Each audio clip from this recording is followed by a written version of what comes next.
Ada 3 stesen: lahir, nikah, mati. Bukan, itu bukan ajaran Islam. Ajaran Islam ini mengajarkan kita bertanggung jawab atas semua yang kita lakukan. Inna sam'a, yang didengar telinga, wal basar, yang dipandang mata, wal fuad, yang dipikirkan akal, yang direnungkan hati, kullu ulaika kana ashu mas'ula. Semuanya akan diminta tanggung jawab di hadapan Allah Subhanahu wa ta'ala.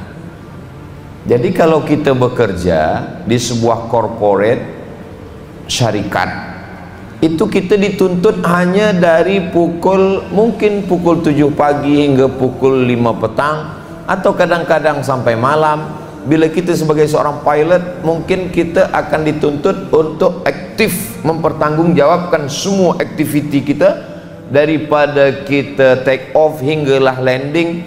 Tapi kalau kita berislam, dari mula kita lahir sampailah kita mati, semuanya akan dituntut di hadapan Allah Subhanahu wa ta'ala. Ayatnya kita hafaz dan kita baca dalam sembahyang. La tus'alunna yawma idzin 'anil na'im.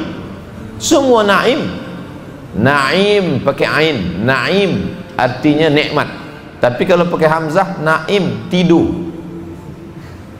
Makanya baca Quran mesti elok makharijul huruf. Rubbatalil Quran wal Quranu yal'anuh. Berapa banyak orang baca Quran dilaknat Quran sebab tak betul baca Quran. Alhamdulillah Ustaz Somad, saya tak pernah salah. Kenapa? Sebab tak pernah baca Quran. Lebih elok pernah salah sebab baca daripada tak pernah salah sebab tak pernah buka Quran. Bila tahlil baca Yasin malam Jumaat pun setakat buka saja, tengok-tengok orang berhenti kanan kiri, tutup balik. Kenapa kita membaca Yasin di Brunei Darussalam, di semua bumi negeri Melayu tiap-tiap malam Jumaat? Sebab di situ kita diingatkan bahawa semua akan diminta tanggung jawab. Wa in kullul lamma jami'ul ladaina muhdarun in kanat illa sayhatan wahidatan fa idahum jami'ul ladaina muhdarun. Muhdarun, kita akan dihadirkan, didatangkan menghadap Allah Subhanahu wa ta'ala. Bila kita dah datang menghadap Allah, maka lidah tak boleh menjawab. Yasin lagi, al-yawma nakhtimu ala afwahihim wa tukallimuna aydihim wa tashhadu arjuluhum bima kanu yaksibun. Mulut terkunci, tangan yang akan bicara, kaki yang akan bersaksi semua yang kita lakukan dulu. Itulah maka setengah orang tak ingin mengaji. Sebab dia mengaji datang rasa takutnya tentang masa lalu. Siapa yang tak pernah punya masa lalu? Semua kita punya masa lalu.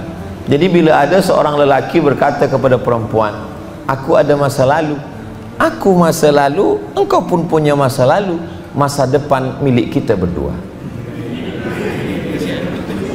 Boleh untuk status esok pagi selepas saya balik malam ni. Jadi kita memang disuruh untuk memandang masa depan. Yang masa lalu banyak silap, banyak salah, banyak dosa, telinga dengar macam-macam, mata pandang segala macam. Kita segera bertaubat kepada Allah Subhanahu wa ta'ala.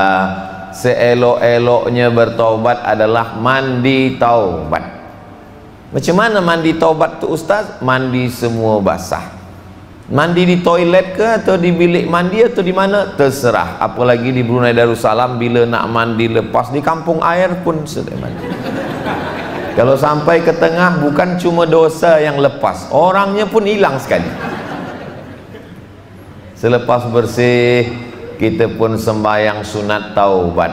Usolli sunnatat taubat raka'ataini lillahi ta'ala. selepas itu beristighfar kepada Allah, astaghfirullahalazim alladzi la ilaha illa huwal hayyul qayyum wa atubu ilaih, astaghfirullahalazim alladzi la ilaha illa huwal hayyul qayyum wa atubu ilaih. Insyaallah dosa silap salah kepada Allah lepas, tapi kepada manusia belum. Hutang piutang, pinjam meminjam, gadai menggadai, semua mesti kita lepaskan. Itulah mengapa orang sebelum pergi ke Makkah haji dan umrah, dia jemput jiran, tetangga, kawan, sahabat semua makan minum. Selepas dah bagi makan minum, dia pun bagi kata alu-aluan, saya insya-Allah akan berangkat ke tanah suci. Bila ada silap salah saya selama bertetangga, berjiran, berkawan, satu ofis, bersahabat selama kita kenal, tolonglah puan tuan maafkan silap salah saya. Sebab semua dah makan, kata dia, alhamdulillah, iyalah kami maafkan. Asal kata dia dah maafkan, selesailah tu dah. Tapi masalah wang, masalah pinjam barang yang belum balik, maka mesti kita balikkan. Sesiapa yang curang kerana kawan lupa, wa may yaghlul, siapa yang curang ya'ti bima ghalla yaumal qiyamah, dia akan membawa kecurangannya, kebohongannya, tipu muslihatnya pada hari kiamat nanti menghadap Allah Subhanahu wa taala.